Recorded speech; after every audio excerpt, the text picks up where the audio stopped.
এক সময় যিনি মসজিদের ইমামতি করে সংসার চালাতেন, আজ তার বাগানে ভিড় করেছে দেশের বিভিন্ন জেলার কৃষক আর ব্যবসায়ীরা। শখের গাছ লাগানোই বদলে দিয়েছে তার পুরো জীবন। ময়মনসিংহের ভালুকায় নয়নপুর গ্রামের হাফেজ রোকনউদ্দিন 2018 সালে মাত্র 30টি লটকনের চারা দিয়ে যাত্রা শুরু করেন। শুরুতে অনেক গাছ পুরুষ হওয়ায় আশানুরূপ ফলন পাননি তিনি, তবে থেমে না গিয়ে নিজেই কলম তৈরির কৌশল আয়ত্ত করেন। দীর্ঘ পরীক্ষা নিরীক্ষার পর উদ্ভাবন করেন উন্নত জাতের লটকন। প্রথম আমি এক জায়গা থেকে 200 লটকনের চারা আনছিলাম, আনার পর রোপণ করছি কলবের চারাই। পরে কিছুদিন পরে গাছগুলা পুরুষ বেরিয়েছে। পরে অনেক হতাশ, কারণ 3 বিঘা জায়গা লাগাইছিলাম। তো পরে কি করলাম, পরে আপনার চারা নিয়ে কাজ করা শুরু করলাম। চারার ক্ষেত্রে পরে আমি দেখছি যে আমাদের এলাকায় কোথাও ভালো চারা গাছ আছে কার, ওই গাছ থেকে ডুকা সংগ্রহ কইরা পরে চারার মধ্যে কলপ করাইছি। পরে চারা আমি নিজের বাগানে রোপণ করছি। একটা হিসাব করে দেখলাম যে চারার ব্যবসা ইনশাল্লাহ ভালো, খারাপ না। চলতি বছরে চ্যানেল আইয়ের কৃষিভিত্তিক অনুষ্ঠান হৃদয়ে মাটি ও মানুষের উপস্থাপক শাইখ সিরাজ তার বাগান পরিদর্শন করে গ্রামের নামানুসারে যাত্রীর নাম দেন নয়নপুরি লটকন। এরপর থেকে স্থানীয়ভাবে পরিচয় পায় যাত্রী।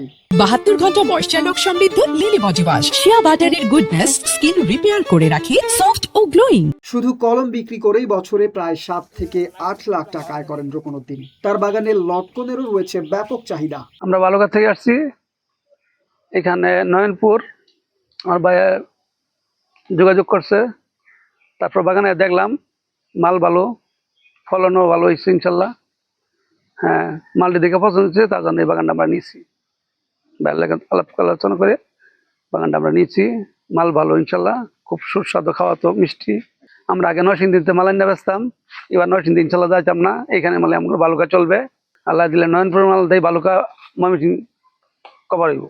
এদিকে শুধু ফল নয়, রোকনউদ্দিনের উৎপাদিত উন্নত জাতের চারাও এখন কৃষকের কাছে ব্যাপক আস্থা অর্জন করেছে। রোকনউদ্দিনের এই সাফল্যকে ইতিবাচকভাবেই দেখছেন ভালুকার উপজেলা কৃষি কর্মকর্তা নুসরাত জামান। নয়নপুরের একজন তরুণ উদ্যোক্তা রোকনউদ্দিন, উনি নিজের চেষ্টায় বেশ কয়েক বছর ধরে চেষ্টা করে বেশ ভালো ফলন করেছে লটকনের, এবং সেটা দেখার জন্য দূর দূরান্ত থেকে অনেকে আসছেন, এবং সেখান থেকে লটকন খেয়ে বেশ সুস্বাদু লটকন উনি করেছেন। তো আমাদের কাছে যদি কোনো তরুণ উদ্যোক্তারা আগ্রহ প্রকাশ করেন, আমরা তাদেরকে বিশেষ ট্রেনিং এর ব্যবস্থা করতে পারি।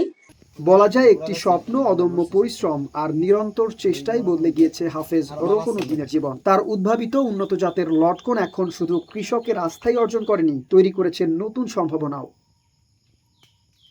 Desk report, Dhaka post.